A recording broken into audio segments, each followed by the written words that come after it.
a gente fala de sequestro da subjetividade, o sequestro da subjetividade, ele se refere a tudo aquilo que a gente abre mão do nosso eu pessoal em detrimento de um relacionamento. Então, quando eu estabeleço um relacionamento em que o outro me pede aquilo que eu tenho de mais sagrado, que é abrir mão de ser quem eu sou. Que às vezes isso acontece. Em nome do amor, a gente rouba o outro para nós, né? Ou então, em nome do amor, eu me permito ser roubado pelo outro. Eu abro mão de ser quem eu sou, dos sonhos que eu possuo, achando que ao abrir mão, eu estou correspondendo ao amor que o outro diz ter por mim. É claro que todo amor comporta renúncia, sacrifício. Mas essa renúncia não pode levar à minha identidade. Mesmo porque para eu me dar ao outro, eu preciso ser dono de mim. Para eu me oferecer ao outro, eu preciso ser dono de mim. Só pode dar-se ao outro aquele que se possui. Eu não posso dar aquilo que não é meu. Então, a vida, desde quando eu nasço, eu começo a tomar posse do meu eu. Eu vou identificando quem sou eu vou identificando o que eu gosto, o que eu não gosto, o que me faz bem, o que não me faz bem. A construção do eu, ela é fundamental nos primeiros anos da nossa vida, que é quando nós vamos descobrindo quem somos nós. Para que nascemos, né? Essa pergunta é tão interessante. Quando você começa a identificar as suas possibilidades, até mesmo de trabalho, o que me realiza? Tudo isso faz parte da sua subjetividade. A sua subjetividade é como se fosse o cofre onde está guardada a sua identidade. Mas há relacionamentos que nos roubam isso. Quando você estabelece um relacionamento doentio, por exemplo, quando você vai perdendo a sua pertença, como é que você sabe que é um relacionamento doentio? Quando não existe alegria na entrega. Quando você percebe que o outro está lhe pedindo aquilo que você não poderia dar a ele, que é a sua identidade. Eu para amar você, você terá que mudar isso, aquilo, papapá, papapá, papapá. Tudo bem. Se for para mudar coisas que antes eram ruins em nós, o amor do outro nos ajuda, porque nos constrói. Vai nos mostrar aquilo que a gente tem de exagerado, aquilo que pode ser lapidado. Mas quando o amor do outro é condição, a condição para que o amor exista é que a gente abra mão de ser quem a gente é, então alguma coisa está errada. Então o outro não está me amando, o outro está me sequestrando.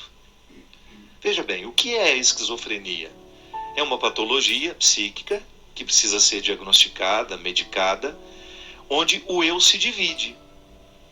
O esquizofrênico, ele costuma ter dois tipos, né? É como se estabelecessem na sua personalidade, é como se a unidade fosse quebrada. Então, a partir do momento que a esquizofrenia se estabelece, eu tenho dificuldade de ser eu tenho dificuldade de ser inteiro. Então, eu não sou especialista para poder dizer, um médico especialista em esquizofrenia poderia dar muito mais informações.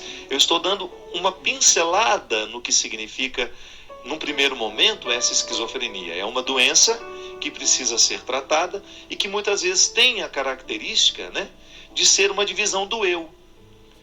Será que um sequestro da subjetividade poderia desenvolver uma patologia dessa? Olha, o roubo da subjetividade é uma coisa tão doída que às vezes a mente, para poder sobreviver àquele roubo, àquele sofrimento, ela se estabelece patológica, ela fica doente mesmo. O sofrimento é tão grande que aquela pessoa não consegue mais administrar de maneira saudável a perda de pertença. Você poderia estar perguntando, mas padre, como é que uma pessoa pode abrir mão de ser quem ela é? Acontece demais, minha gente, acontece toda hora.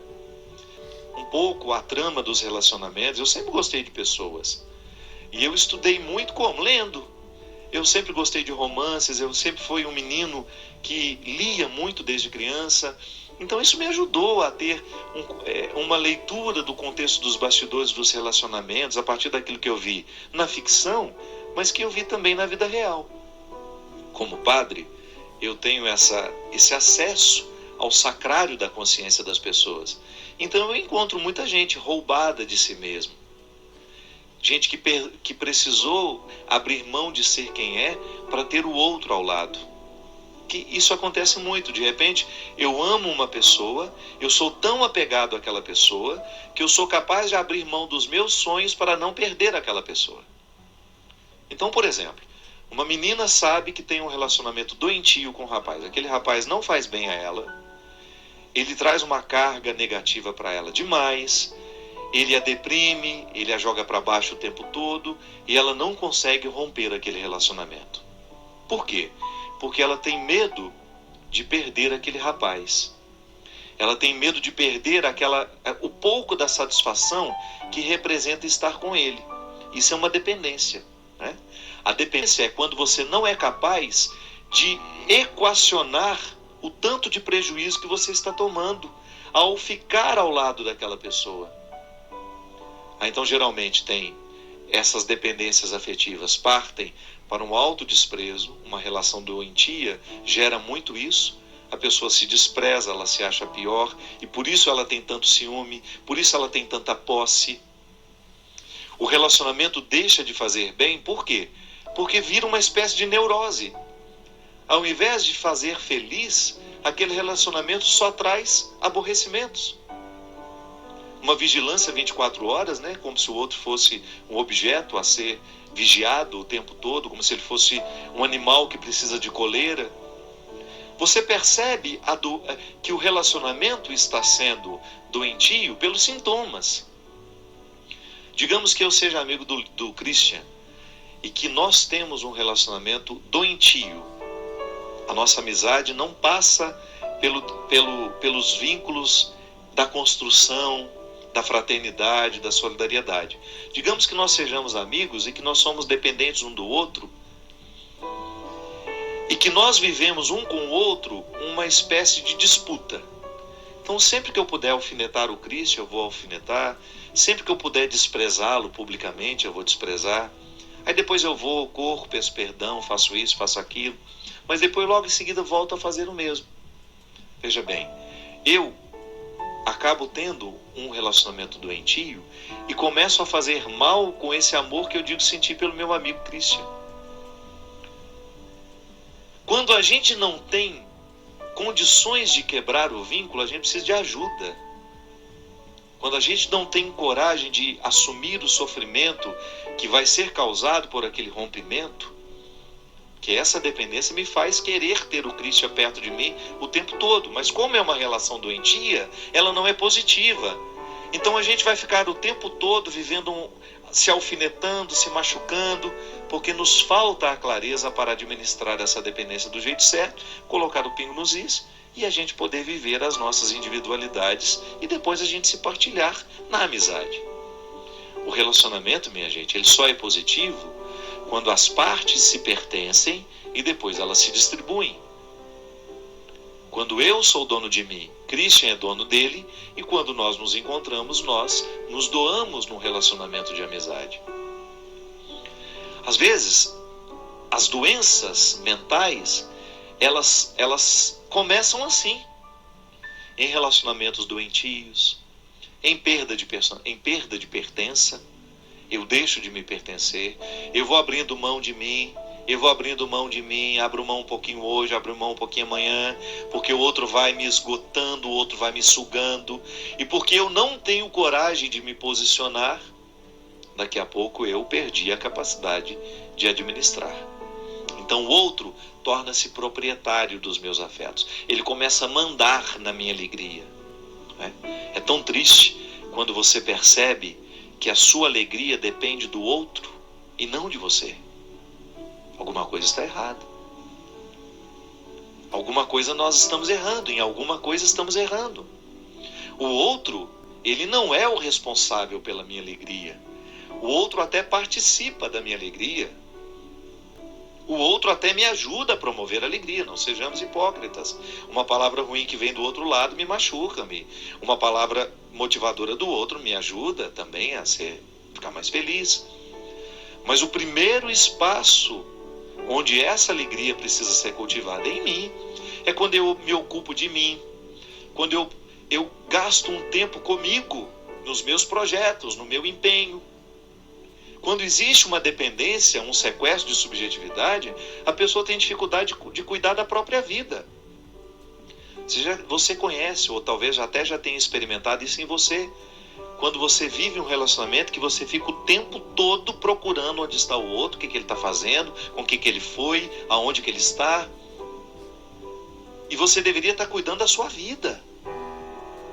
Esses relacionamentos que às vezes são doentes, eles causam um prejuízo tão grande, gente, porque às vezes uma pessoa vive um relacionamento assim, 4, 5 anos. Eu conheço namoros,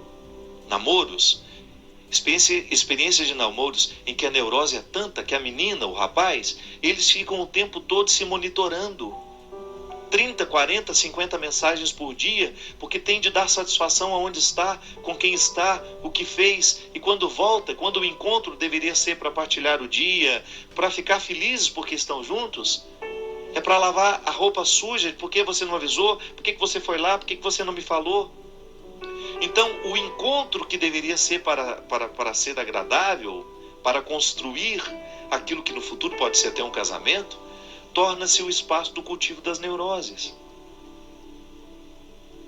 Não pode ser assim. Se você percebe que você está preocupado demais com a vida do seu parceiro e esquecido da sua vida, alguma coisa está errada. Você precisa ter primeiramente a consciência de que a sua primeira responsabilidade não é o outro, é você mesmo. Porque você só pode cuidar do outro depois de ter cuidado de si. Um relacionamento que começa no outro não dá, isso é doente. Ah, padre, mas isso é um egoísmo? Não é não. Isso é o passo certo do relacionamento. Eu só posso dar um passo na direção do outro depois de ter conquistado os meus territórios. A verdadeira caridade só existe quando eu sou livre para amar, quando eu sou livre para doar. Eu não estou agindo por uma necessidade. Que às vezes até a nossa caridade não é por amor, não, é porque a gente quer aparecer. Às vezes a nossa caridade está em torno do nosso espírito pavão. Eu preciso que o outro me veja, eu preciso que o outro me note, então eu faço caridade, eu faço isso, faço aquilo. Mas aquilo é tudo vazio dentro de mim, não me preenche, não me faz feliz. Meu Deus do céu.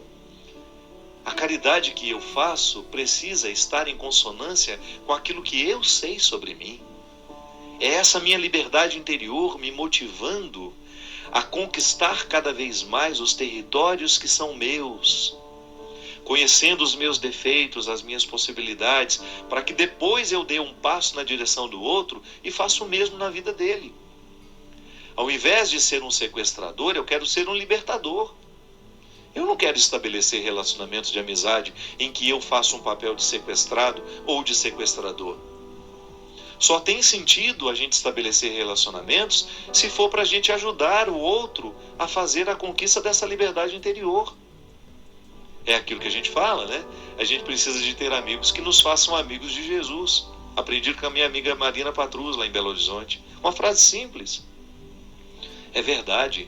Eu preciso ter vínculos com pessoas que vão me motivar a viver essa liberdade interior. Ah, se quiser me perder, é começar a colocar uma amarrinha aqui no meu pé. Saio fora, vou longe, vou embora. Você sabe por quê? Eu levei muito tempo para compreender o processo da liberdade. Você acha que eu vou dar passos para trás na direção contrária da liberdade que Deus quer para mim? Eu não posso permitir isso. Sabe por quê? Eu estou pecando contra a minha conversão. Qual é a minha conversão? Qual é o processo que Deus quer realizar em mim? É me fazer ser livre. Se eu aceito viver um relacionamento que me aprisiona, que me poda das minhas possibilidades, que me priva de chegar ao que Deus quer de mim, esse relacionamento é diabólico. Ainda que ele pareça santinho, ainda que ele pareça bonitinho. Mãe pode fazer isso com a gente. Você quer um amor mais sagrado que de mãe? E mãe, se não cuida, sequestra assim a subjetividade do filho. Quando ela impõe a ele que ela quer que ele faça isso, que ele faça aquilo. Quando ela não é capaz de compreender o outro como alguém totalmente outro. O meu filho não é uma extensão dos meus desejos. Isso é muito cruel. Eu fazer do meu filho a extensão dos meus desejos. Então eu não fui pianista, o meu filho vai ser. Mesmo que ele não tenha vocação para isso, o pobre do menino vai ficar lá dia e noite em cima de um piano, aprendendo um instrumento que ele não gosta, porque a mãe quer que ele aprenda. Não. O amor é, antes de tudo, a investigação das possibilidades que o outro tem.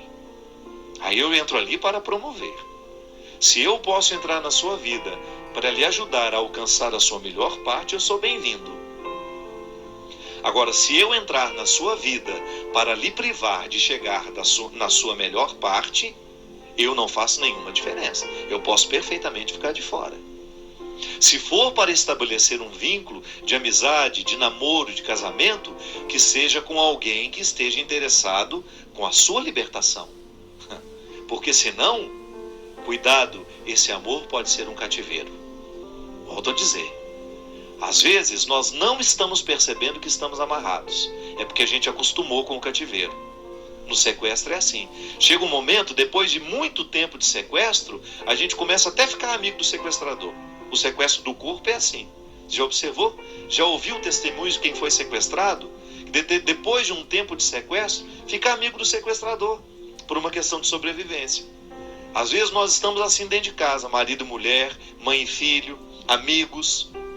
Um bando de gente sequestrada que é incapaz de provocar, de dar um grito de alforria e falar: olha, chega, eu não quero viver essa escravidão. Se for para permanecer ao meu lado, se é para estar aqui ao meu lado, que seja para me ajudar a fazer o que Deus quer fazer em mim.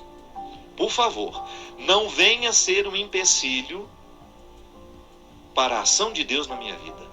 Isso, minha gente, é uma palavra que pode parecer dura e é necessária nos nossos dias. Precisamos ter coragem de delimitar o território e falar: olha, aqui, se quiser entrar, tira as sandálias dos pés, que meu coração é um solo sagrado. Que Deus lhe ajude nesse processo, que ser livre dá trabalho, viu? Eu sei, estou vivendo o meu processo diariamente e eu sei onde eu tenho que cortar, as arestas que eu tenho que cortar, as pessoas que eu tenho que manter uma certa distância, porque senão a gente fica território do outro. E o outro acha que tem o direito de fazer o que quer no coração da gente. Não é bem assim, não. Deus nos ensina que o nosso coração é um território sagrado e só tem o direito de participar desse coração aquele que estiver com as mesmas intenções que Deus tem para nós. Preste atenção nas pessoas que participam da sua vida. Se elas não têm as mesmas intenções que Deus tem para você, você precisa estabelecer o limite.